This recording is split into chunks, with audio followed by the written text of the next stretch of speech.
Agora vamos falar um pouquinho agora do filme, né? Do Ainda Estou Aqui, Sim. né? Que grande destaque internacional, ganhador do Oscar, né? E que você tem uma participação, né? Uma atuação, um personagem. Como é que surgiu o convite para você participar do filme?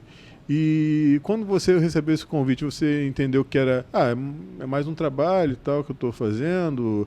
Ou você tinha assim, uma ideia de que esse filme poderia realmente ter esse destaque internacional todo que teve e mudar mais ou menos a prateleira do Brasil até em relação a filmes internacionalmente, né?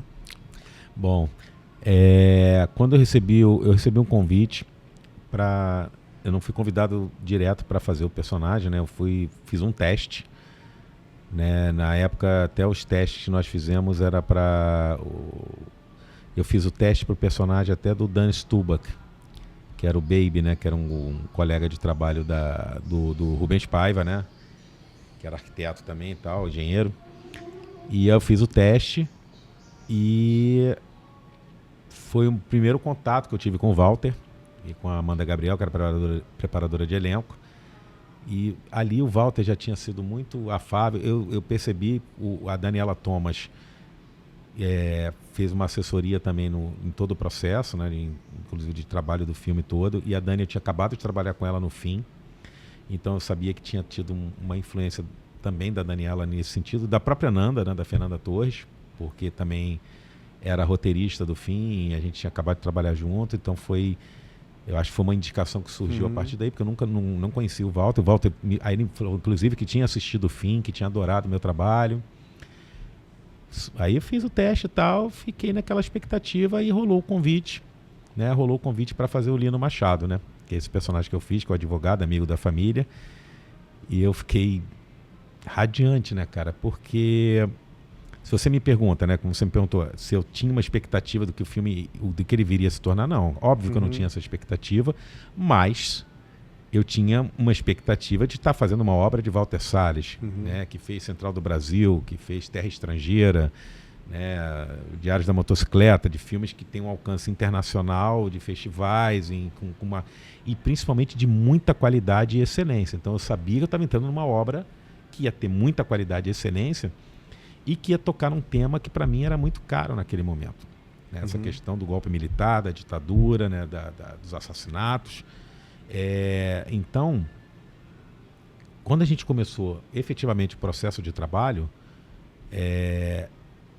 eu comecei a me envolver muito e fiquei muito impressionado da maneira como estava sendo conduzido, com o cuidado que estava sendo conduzido. O Walter, como eu falei antes, ele é um gentleman, né, cara? Ele é um cara com muita cultura, né? Com muita... E a gente assistiu, por exemplo, teve uma preparação, né? Aquela cena, por exemplo, que é a minha principal cena com a Fernanda, quando a gente vai no DOPS para recuperar o carro do Rubens. A gente fez algumas vezes aquela cena na zona de preparação, fizemos várias vezes as cenas ali daquele encontro da casa de família, do bate-papo na festa, do bate-papo no escritório, do bate-papo depois que ela volta da cadeia, né? Aquela história toda. Trabalhamos muito ali, já naquela casa, a famosa casa que agora virou até ponto turístico ali na Urca, né? A gente trabalhou, então isso foi um privilégio, a gente poder trabalhar a preparação ali. Então, assim, claro que não tinha essa noção do que ia se transformar, mas todo esse processo de trabalho, a gente viu filmes, o Walter organizou, junto com a equipe, o elenco e a equipe, de assistir filmes que tinham a ver com o tema, né? Eu me lembro bem que a gente assistiu um filme marroquino, que tinha super a ver, e o Missing, do Costa Gavras, né? Que é um filme com o Jack Lemmon, o Cissy Spacek, que é um filme sobre a ditadura do Chile na década de 70, quando o Pinochet tentou o poder, que é um filme fortíssimo. Então, sabe, teve um cuidado muito grande de tudo, dessa preparação. E quando a gente começou efetivamente a rodar, eu falei, cara, eu percebi assim, cara, eu estou participando de uma coisa especial. Isso eu tinha certeza. Agora, se você me falar que ia para o Oscar, que tudo que veio depois, não tinha como. Até porque o Brasil chegou a bater na trave algumas vezes, né? Sim, mas nunca tinha ganhado um filme brasileiro ganhado um Oscar, né? E realmente um momento muito especial assim para o cinema brasileiro. Eu tinha certeza que eu estava assim numa coisa, alguma coisa vai vai acontecer. É um trabalho de excelência, é um trabalho que, cara, eu tô